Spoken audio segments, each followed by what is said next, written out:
Channel. So హోలీకి అయితే మేము organic colours order పెట్టుకున్నాము. అవే 4 కలర్స్ వచ్చాయి, red, pink, green, yellow. So అందరికీ first of all happy Holi. అయితే ఇక్కడ మేమంతా హ్యాపీ హోలీ అని విష్ చేసుకొని కలర్స్ పూసుకున్నాము. ఇక్కడ డే టైం కాబట్టి అది హోలీ కలర్స్ కనిపించలేదు. నెక్స్ట్ చిన్న చిన్న గేమ్స్ ఆడాము. గెస్ ది కలర్స్ అంటే ఎవరైతే వెనకాల నుంచి ఒక కలర్ చూపిస్తారు, ముందరుండే వాళ్ళు అది చూడకుండా కలర్ పిక్ చేయాలి. ఒకవేళ అది రాంగ్ అయితే కలర్స్ కొడతారు వాళ్ళ పైన. నెక్స్ట్ ఇంకొక మనిషి వస్తారు, అలాగే కంటిన్యూ అవుతూ ఉంటుంది.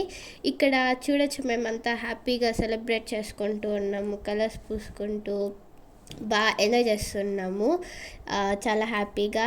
నెక్స్ట్ హైడ్ అండ్ సీక్ ఆడాము. ఆ గెస్ట్ కలర్ అయిపోగానే ఆ తర్వాత మా ఫ్రెండ్స్ వాళ్ళ ఇంటికి వెళ్ళేసి వాళ్ళ ఫ్యామిలీతో సెలబ్రేట్ చేసుకున్నాము.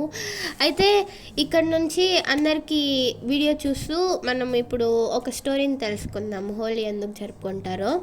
అయితే ఈ స్టోరీ చాలా తక్కువ మందికి తెలుసు.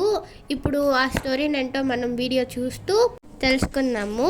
ఈ స్టోరీ మీలో ఎంతమందికి తెలుసో కామెంట్లో పెట్టండి. అయితే మహాశివుడు ధ్యానంలో ఉండగా శివపార్వతులకు పెళ్లి చేయాలనేసి దేవతలందరూ రకరకాల ప్రయత్నాలు చేస్తారు. అయితే శివుడు ఎప్పుడూ ధ్యానంలోనే ఉంటారు. పాల్గొన్న పౌర్ణమి రోజు శివుడిని ధ్యానం నుంచి మేలుకోవడానికి దేవతలందరూ శివుడి దగ్గరికి మన్మధుడిని పంపిస్తారు. మన్మధుడు శివుని మనసులో కోరికల్ని పుట్టించగా శివునికి కోపం వచ్చి 3వ కన్ను తెరిచి మన్మధుడిని భస్మం చేస్తాడు. అయితే మన్మధుడి భార్య రతీదేవి తన భర్త తప్పేం లేదనేసి, దేవతలు చెప్పినట్టు చేశాడనేసి తన భర్తని బ్రతికించమని పరమశివుణ్ణి వేడుకుంది. అయితే మహాశివుడు మన్మధుడు బ్రతికే ఉంటాడు, అయితే మా రతీదేవికి మాత్రమే కనిపిస్తాడనేసి వరం ఇస్తారు. ఆ రోజు నుంచి పాల్గొన్న పౌర్ణమి రోజు కామదహనం అనే పేరుట మనం ఈ పండుగని జరుపుకుంటాం.